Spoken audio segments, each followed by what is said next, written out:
Assalamualaikum warahmatullahi wabarakatuh. Perkenalkan, nama saya Aulenil Pakati dengan NIM B1B1211105 dari jurusan Manajemen Fakultas Ekonomi dan Bisnis Universitas Haluoleo.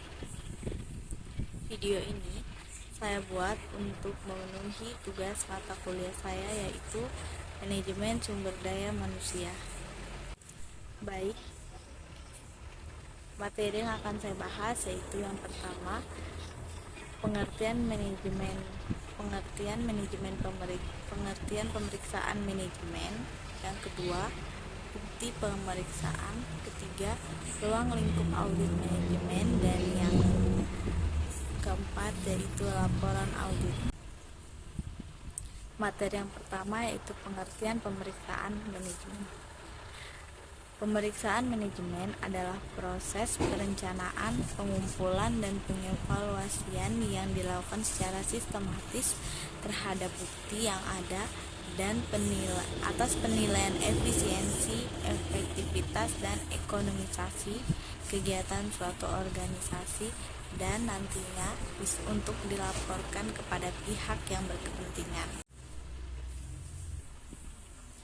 Materi yang selanjutnya yaitu bukti pemeriksaan. Bukti pemeriksaan, kita akan membahas pengertian dari bukti pemeriksaan. Pengertian bukti pemeriksaan adalah segala informasi yang digunakan oleh pemeriksa sebagai dasar untuk mendukung temuan, kesimpulan, dan rekomendasi yang diberikan dalam pemeriksaan. Yang kedua adalah karakteristik bukti pemeriksaan. Itu ada 4. Yang pertama adalah relevansi, material, kompeten, dan cukup. Yang selanjutnya yaitu jenis-jenis bukti pemeriksaan. Yang pertama itu ada bukti fisik, bukti dokumenter, catatan akuntansi, perhitungan sebagai bukti, dan yang terakhir adalah bukti lisan.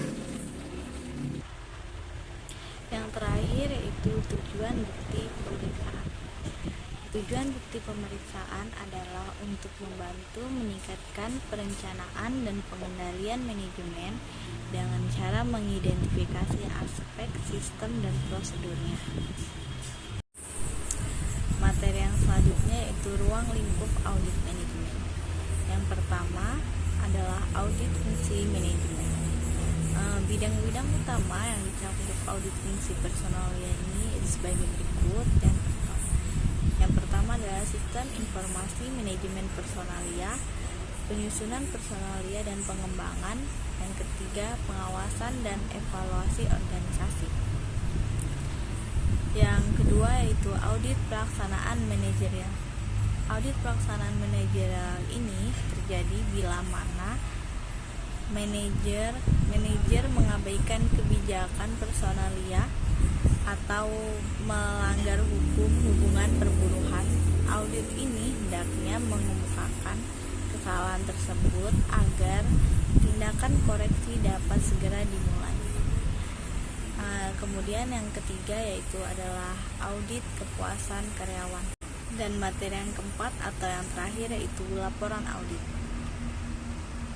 Laporan audit personalia adalah suatu deskripsi komprehensif yang berisi hasil pengolahan temuan dari kegiatan audit personalia yang mencakup baik penghargaan terhadap praktik yang efektif maupun rekomendasi bagi perbaikan praktik-praktik yang tidak efektif.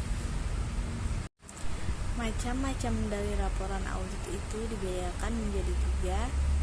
Yang pertama adalah laporan untuk manajer operasi. Yang kedua, laporan untuk manajer dalam departemen personalia. Yang ketiga, laporan untuk manajer personalia.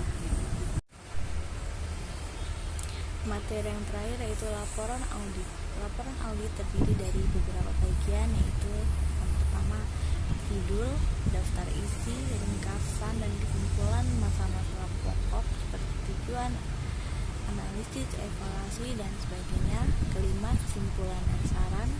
Keenam, tubuh yang berisi fakta, pandangan, serta alasan dan dasar dari kesimpulan dan saran tersebut. Ketujuh, sumber data, dan keempat yaitu dan yang ketujuh maksudnya atau yang terakhir yaitu lampiran yang dianggap penting. Sekian dan terima kasih.